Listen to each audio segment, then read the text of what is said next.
साथीहरू, के तपाईलाई थाहा छ?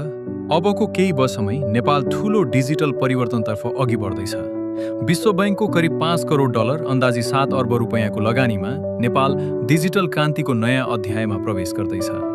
वर्षौंदेखि सरकारी कामका लागि एउटै काममा 10 ठाउँ धाउनुपर्ने र लामो लाइन बस्नुपर्ने अवस्था अब इतिहास बन्ने क्रममा छ।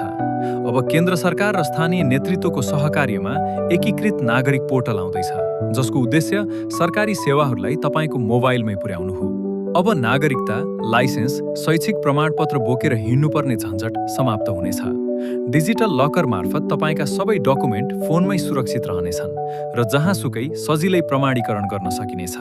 त्यस्तै अब जग्गाको लालपुर्जा वा नक्साका लागि मालपोत धाउनु पर्ने छैन। डिजिटल ल्यान्ड एडमिनिस्ट्रेसन प्रणालीले घरमै बसेर सबै काम गर्ने सुविधा दिनेछ। यो प्रविधिले शिक्षा र रोजगारीमा पनि ठूलो परिवर्तन ल्याउनेछ।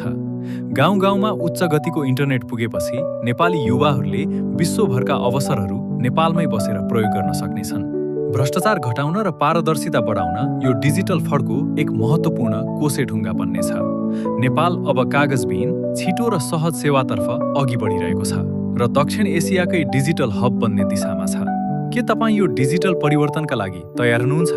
तल कमेन्टमा आफ्नो विचार लेख्नुहोस् र इनसाइट 360 नेपाललाई फलो तथा सब्स्क्राइब गर्न नभुल्नुहोला।